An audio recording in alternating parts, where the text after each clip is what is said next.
नमस्कार साथियों, कैसे हैं आप लोग। स्वागत है आपका real competition classes Surjeet Thathi official पर।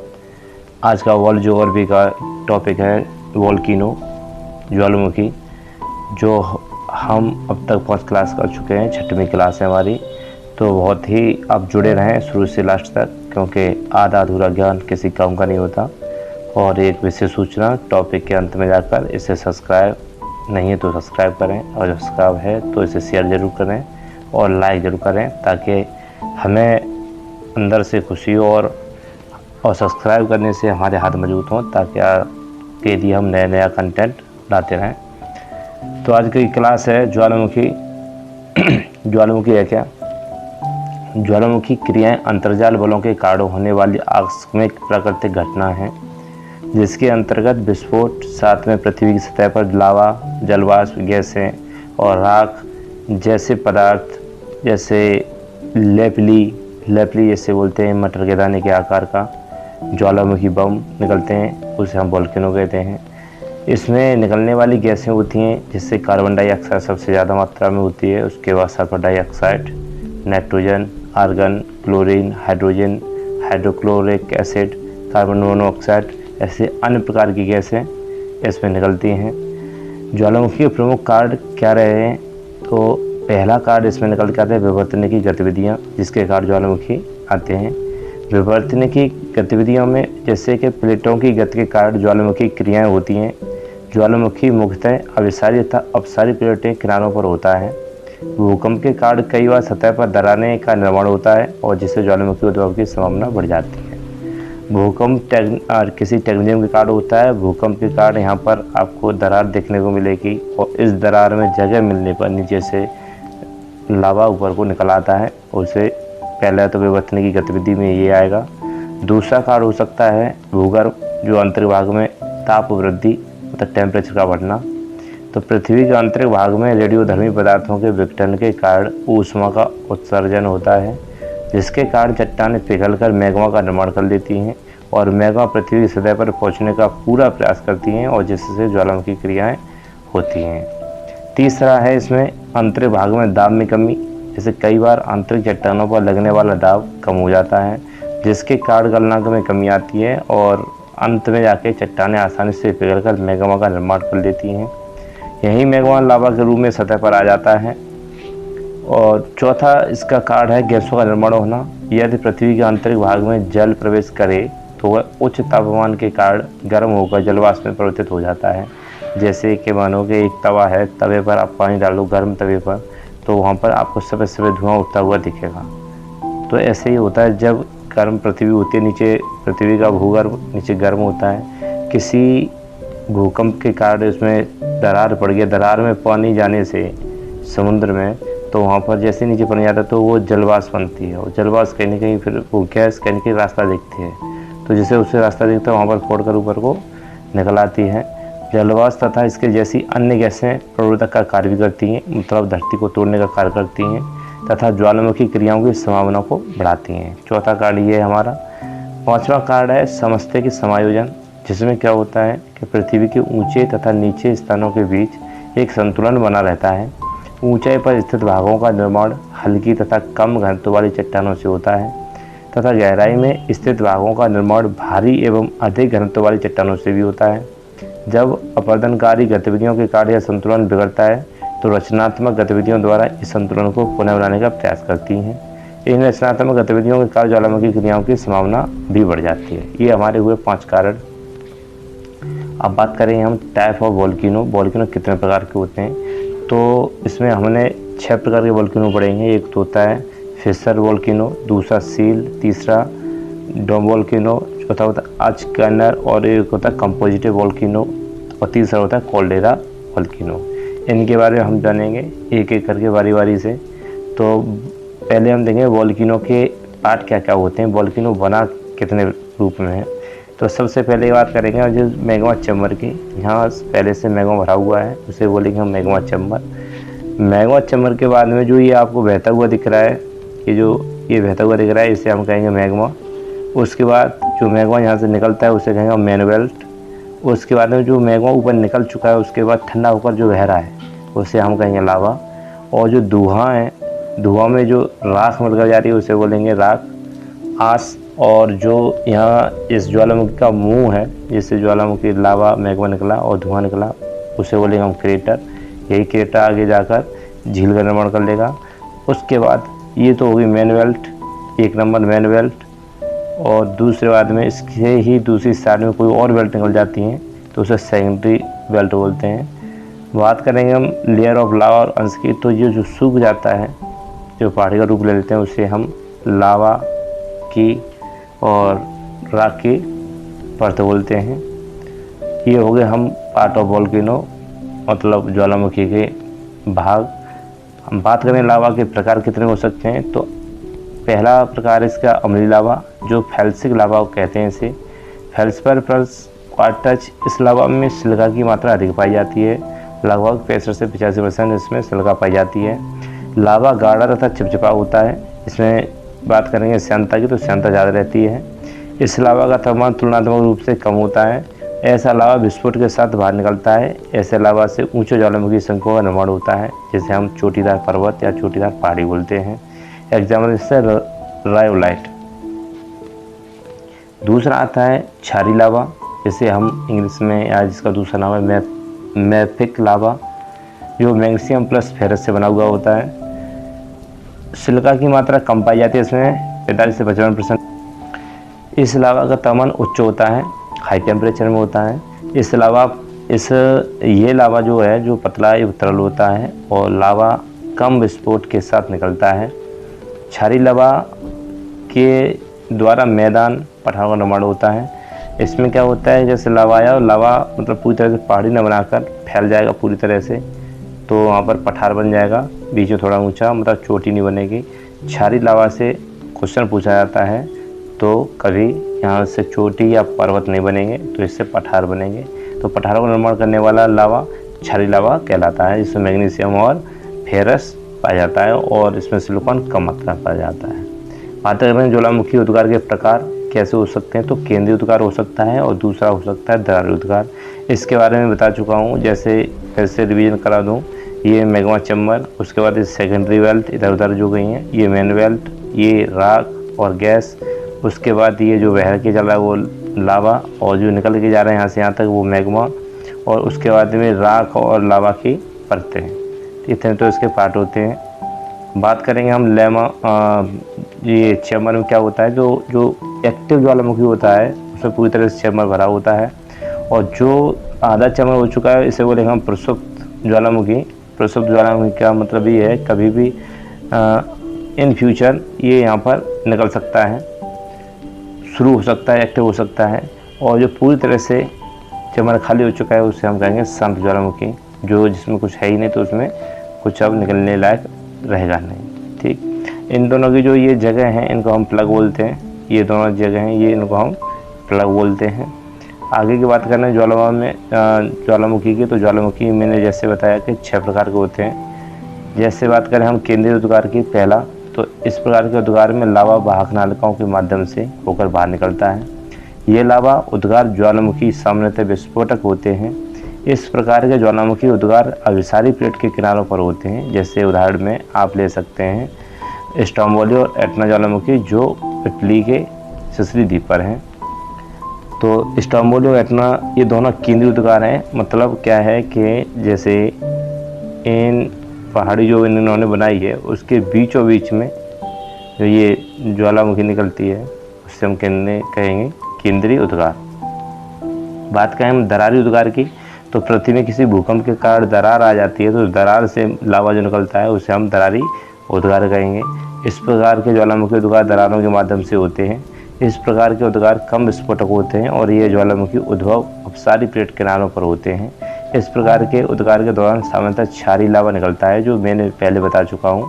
क्षारी लावा पहाड़ी या चोटी का निर्माण न कर पठार का निर्माण या मैदान का निर्माण करता है। जैसे आइसलैंड, जो देश बना हुआ है वो पूरा दरारी उद्गार से बना हुआ है। आगे की बात करें तो अंतर्वेदी स्थलाकृतियाँ, तो इसमें 3 प्रकार की स्थलाकृति होती हैं। एक होती है वैथोलित, एक लेकोलित और एक लेपोलित। ये तीनों की तीनों पूछी जाती हैं। आप कोशिश करें स्ट्रक्चर बनाने की बार बार प्रयास करें, क्योंकि स्ट्रक्चर बनाना बहुत ज़रूरी है। हालांकि मैंने इस पीपीटी में तो स्ट्रक्चर बना के दिया है, लेकिन कोशिश करें जब भी क्लास देखा करें, मेरी नहीं तो किसी और की भी कभी भी, तो आप पेन और पेंसिल, पेन और कलम, वो किताब कॉपी लेकर बैठे करें, क्योंकि कभी कभी क्या है, कुछ चीज़ों को नोट करना भी ज़रूरी होता है और कुछ चीज़ों को छापना भी ज़रूरी होता है। अब उसके लिए आप इस वीडियो को यूज़ कर सकते हैं और उसको एक नोट डाउन कर सकते हैं किसी कॉपी पर। तो पहला है बैथोलिथ। बैथोलिथ की लोकेशन क्या है, जो आपको दिख रहा है ये नीचे, मतलब ऐसे याद करेंगे हम, नीचे जो बैठा है वो बैथोलिथ है। सबसे नीचे वाला जो मैग्मा चैम्बर है उसे हम बैथोलिथ बोलते हैं, जिसमें मैग्मा भंडार के ठीक ऊपर मैग्मा के घुमावदार रूप में जमने से बैथोलिथ का निर्माण होता है। उसके बाद करेंगे लेकोलिथ। जो लेकोलिथ है, तो लेकोलिथ आप करेंगे जो उस ही भंडार से जो निकला है और पूरी तरह से बाहर नहीं निकल पाया, मतलब यहाँ से मैग्मा को लेके गया, यानी लेकोलिथ, और पूरी तरह से बाहर नहीं गया, बीच में ही रुक गया, उसमें बीच में कहीं ना कहीं जगह बना ली, तो उससे हम कहेंगे लेकोलिथ। जब ऊपर उठता हुआ मैग्मा समतल घुमावदार रूप में जमता है तो उसे लेकोलिथ कहते हैं। यह बाहक नलिका के माध्यम से मैग्मा भंडार से जुड़ा होता है। हम बात करेंगे लेपोलिथ की, तो लेपोलिथ इसमें क्या होता है कि जब ऊपर उठता हुआ मैग्मा तस्तरी के रूप में जम जाता है तो उसमें लेपोलिथ का निर्माण बनता है। मतलब जैसे नीचे से ये मैग्मा भंडार से निकलने की कोशिश की उसने कहा मुझे जाना है, और पूरी तरह से मतलब थोड़े से रास्ते में जाकर यहाँ पर प्लेट की तरह यहाँ फैल कर सो गया, तो उससे हम कहेंगे लेपोलिथ। ठीक है, तो मतलब बैठा हुआ है उसे बैथोलिथ, और जो मैग्मा लेकर ऊपर तक पहुँचा है वो लेकोलिथ, और जो ऊपर न पहुँचकर वो निकला वो वहीं पर लेट गया तो लेटने से लेपोलिथ। ठीक, तो ये 3 प्रकार के हम याद रखेंगे ज्वालामुखी की स्थलाकृति, जो स्थल में जो पृथ्वी के अंदर इसकी आकृति क्या क्या है, तो हमने 3 पढ़ी, बैथोलिथ, लेकोलिथ और लेपोलिथ। उम्मीद है आपको समझ में आया होगा। तो मैं बढ़ता हूँ आगे। लावा, आप इसको स्केच को आप अपने अंतर मन में आप संभाल लीजिए। तो जैसे मैंने कहा बैठने की जगह है बैथोलिथ, जो लेके गया और लेट गया वो लेपोलिथ, स्ट्रक्चर बनाना है, जो ऊपर गया और ऊपर जाकर फैल गया उसे लेकोलिथ। ठीक, यह स्थलाकृति वाहक नलिका के माध्यम से मैग्मा भंडार में जुड़ी होती है। अब चौथा है फेकोलिथ। फेकोलिथ आप इसमें देख पाएंगे, फेकोलिथ कहाँ है, तो फेकोलिथ के लिए मैं आपको बताऊं, जब ऊपर उठा हुआ मैग्मा लहरदार रूप में जमता है और फेकोलिथ का निर्माण होता है उससे। लहरदार रूप का मतलब है जैसे मैग्मा गया ऐसे ऐसे से परतदार ऐसे ऐसे ऊपर क्या हो गया, जम गया, मतलब उसने क्या हुआ ऊपर पठार बना लिया, तो उससे हम क्या कहेंगे फेकोलिथ। इसके अंतर्गत मैग्मा उपनत के ऊपर तथा अवनत के तल पर जमता है। यहाँ स्थलाकृति वाहक नलिका के माध्यम से मैग्मा भंडार से जुड़ी होती है। अब बात करेंगे हम सीट की, सीट एंड सेल। ये है सीट और ये है सेल, सीट एंड सेल की। तो जब ऊपर उठता हुआ मैग्मा क्षैतिज रूप में फैलकर पतली परत में जम जाए तो उसे सीट कहते हैं। यदि मैग्मा जमाव मोटी परत के रूप में होता है तो उसे सील कहते हैं। दोनों ही एक ही चीज़, पतली में तो सीट और जब मोटी में हो तो उसे सिल कहते हैं। सीट को डायक बोलते हैं।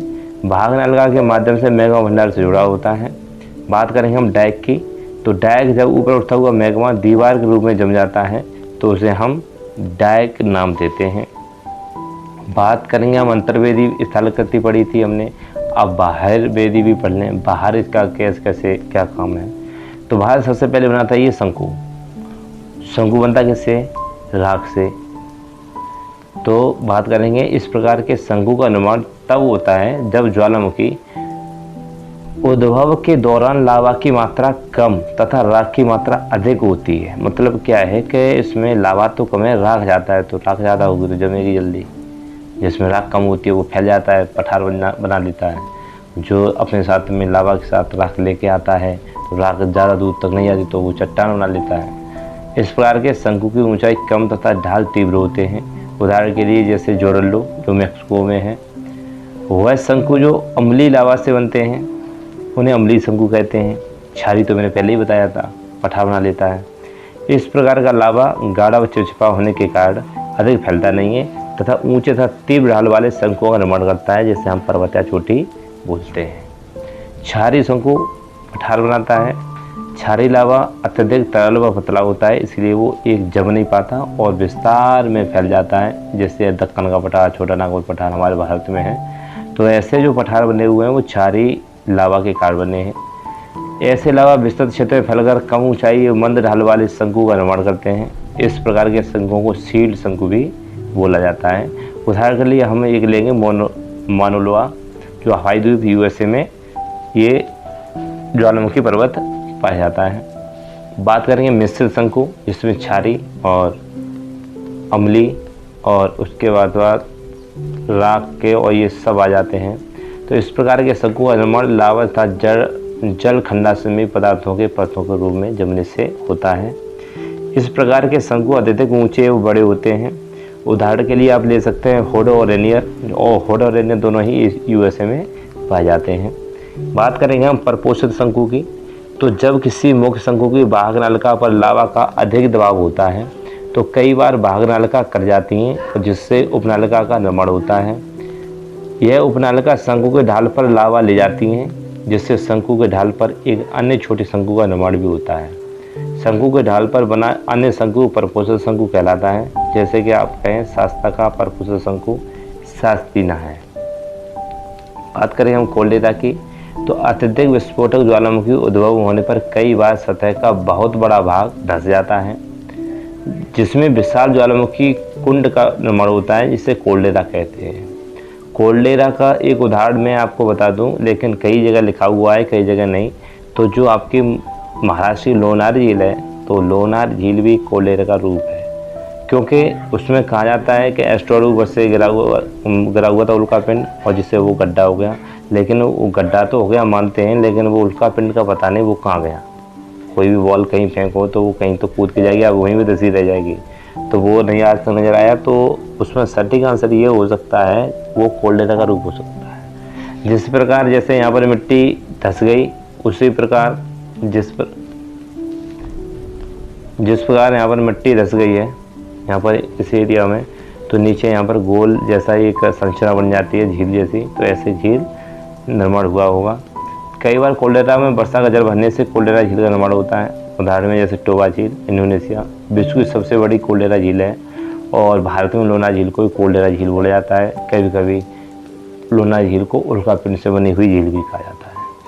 कई क्रिएटर मिलकर कोल्डेरा का निर्माण करते हैं। जगह जगह क्या होता है, ज्वालामुखी फटते रहते हैं और उनकी मिट्टी नीचे धस जाती है, तो कोल्डेरा का निर्माण भी होता है। बात करें हम क्रेटर की, तो क्रेटर उस जगह को बोलते हैं जो ज्वालामुखी फूटने के बाद उस खाली जगह जो उसके मुंह होता है, तो उसे कीप आकार गर्त को हम क्रेटर कहते हैं। क्रेटर में वर्षा का जल भरने से क्रेटर सील का निर्माण होता है।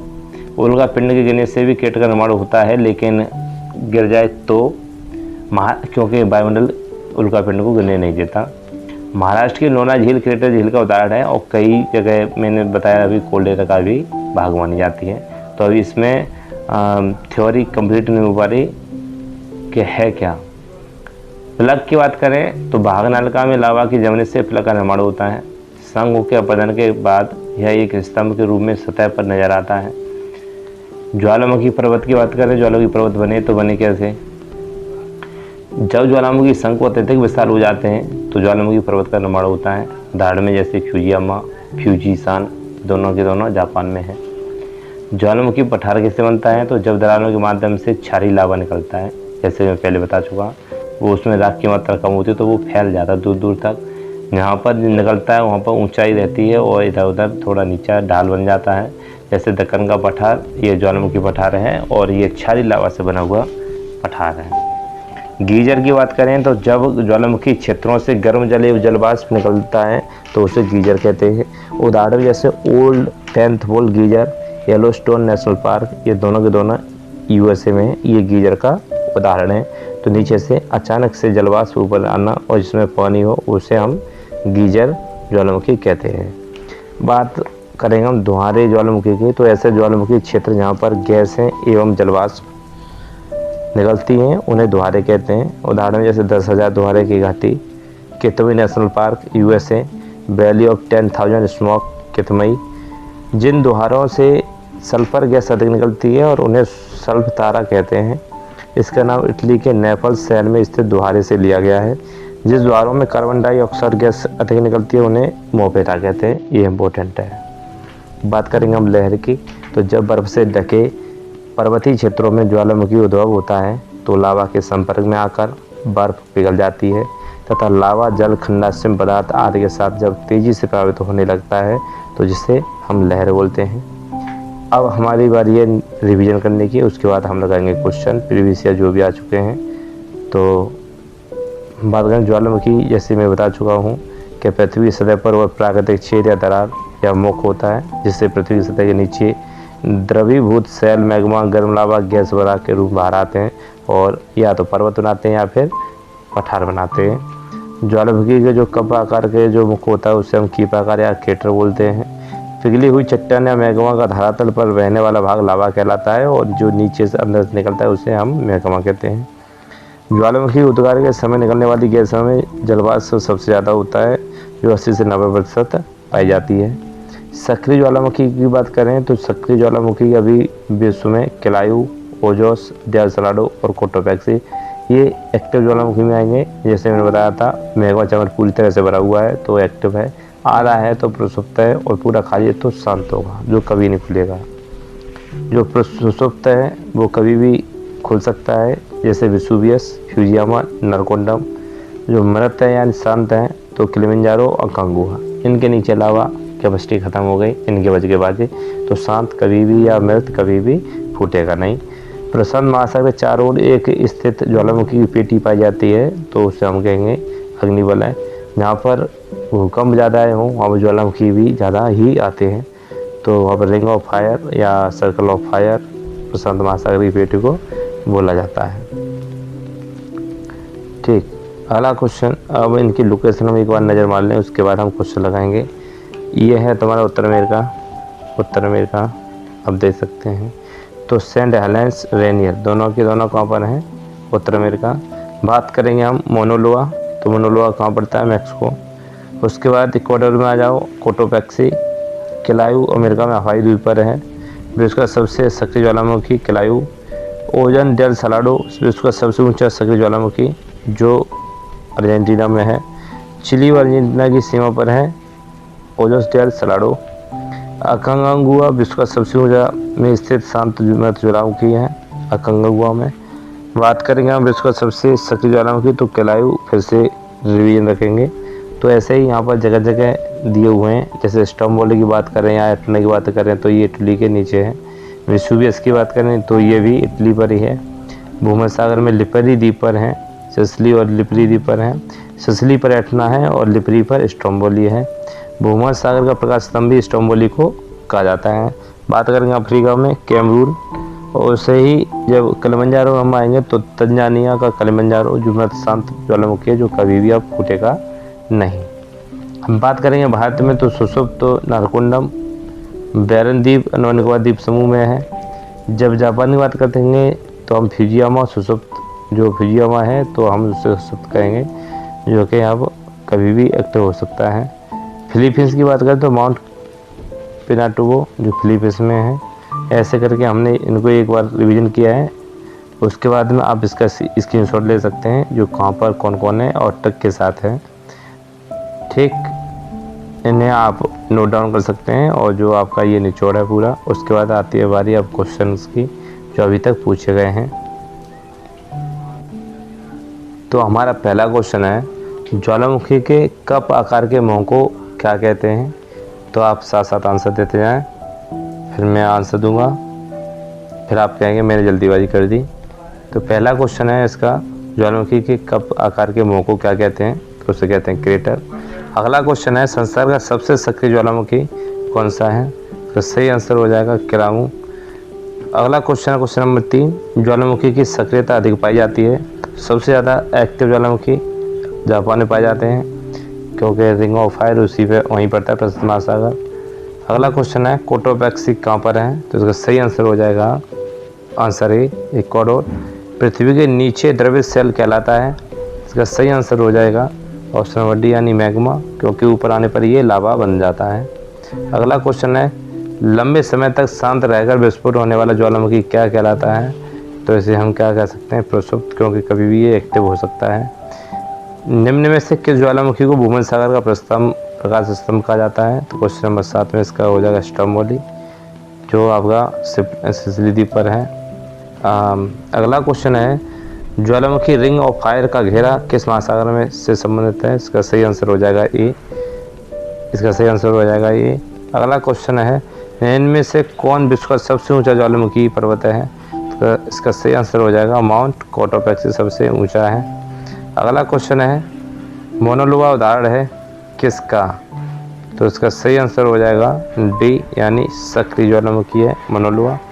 अगला क्वेश्चन है, स्ट्रोम्बोली किस प्रकार का ज्वालामुखी है? इसका सही आंसर हो जाएगा जागृत। अगला क्वेश्चन है, विश्व का सबसे ऊंचा ज्वालामुखी पर्वत कोटोपेक्सी कहाँ स्थित है? इसका सही आंसर हो जाएगा क्वेश्चन नंबर बी, इक्वाडोर। अगला क्वेश्चन है, मोनालोवा एक सक्रिय ज्वालामुखी है जो कहाँ पर है? तो सही आंसर हो जाएगा हवाई द्वीप, यूएसए। अगला क्वेश्चन है, माउंट एटना है क्या? तो इसका सही आंसर है एक ज्वालामुखी। अगला क्वेश्चन है, ज्वालामुखी में से सबसे अधिक कौन सी गैस निकलती है? तो इसका सही आंसर हो जाएगा क्वेश्चन नंबर बी, यानी जलवाष्प सबसे ज़्यादा निकलती है। संसार का सर्वाधिक सक्रिय ज्वालामुखी कौन सा है? तो इसका क्वेश्चन नंबर 16 का सही आंसर हो जाएगा ऑप्शन नंबर डी, किलायू। अगला क्वेश्चन है, इनमें तो ज्वालामुखियों में से किस भूमध्य सागर का प्रकाश स्तंभ कहा जाता है? आप सब जानते हैं स्ट्रोम्बोली को कहा जाता है। अगला क्वेश्चन है, अफ्रीका का सर्वोच्च पर्वत शिखर माउंट किलिमंजारो अवस्थित है, तो ये अवस्थित है तंजानिया। सही आंसर इसका तंजानिया हो जाएगा। अगला क्वेश्चन है, फ्यूजियामा किस देश का ज्वालामुखी पर्वत है? तो ये है फ्यूजियामा जापान, जा से फ्यूजी। अगला क्वेश्चन है, माउंट एटना ज्वालामुखी किस द्वीप पर स्थित है? इसका सही आंसर हो जाएगा बी, यानी सिसिली द्वीप पर, माउंट एटना सिसिली पर। अगला क्वेश्चन है, स्ट्रोम्बोली ज्वालामुखी कहाँ स्थित है? इसका सही आंसर हो जाएगा डी, लिपारी द्वीप पर। अगला क्वेश्चन है, इनमें से कौन सक्रिय ज्वालामुखी है? इसका सही आंसर हो जाएगा 2 और 4 सही आंसर है, यानी एटना और किलिमंजारो सक्रिय हैं। अगला क्वेश्चन, सूची 1 का सूची 2 से सही सुमेलित कीजिए। तो इसका सही आंसर हो जाएगा ऑप्शन नंबर बी, इसका सही आंसर हो जाएगा ऑप्शन नंबर बी। मतलब 1 का 4 एटना सिसिली द्वीप, दूसरे का 3 वेसुवियस सिसिली, तीसरे का 1 सी का 1 द्वीप और कोटोपेक्सी बचा कहाँ पर? इक्वाडोर में, राइट। अगला क्वेश्चन है, सूची को 2 से सुमेलित कीजिए। तो इसका सुमेलित किए जाएंगे, एक का हो जाएगा 4 यूएसए, मॉन्ट्रियल यूएसए में है, और इसका दूसरे का हो जाएगा एटना का इटली, और तीसरे का हो जाएगा 2 मैक्सिको, पैरागुटेन यानी मैक्सिको, बचा एक ताल का हो जाएगा फिलीपींस में, राइट आंसर। आगे चलें, हमारा अंतिम क्वेश्चन है आज, इनमें से भारत का सक्रिय ज्वालामुखी बैरन द्वीप, मतलब बैरन किस द्वीप पर स्थित है? तो हो जाएगा अंडमान निकोबार द्वीप समूह। आज की क्लास बस इतनी, और अगला नेक्स्ट जो टॉपिक है वो आपको जल्दी मिल जाएगा वर्ल्ड ज्योग्राफी का। अभी देखते रहें और जितना हो सके उतना शेयर करें, क्योंकि ज़्यादा शेयर करने से आपका तो कुछ नहीं जाएगा, लेकिन मेरा बहुत कुछ आएगा, क्योंकि आप जितने ज़्यादा शेयर करेंगे उतना मेरे लिए बेनिफिट है, उतनी मैं ज़्यादा मेहनत करूँगा। धन्यवाद, थैंक्स फॉर वॉचिंग, धन्यवाद।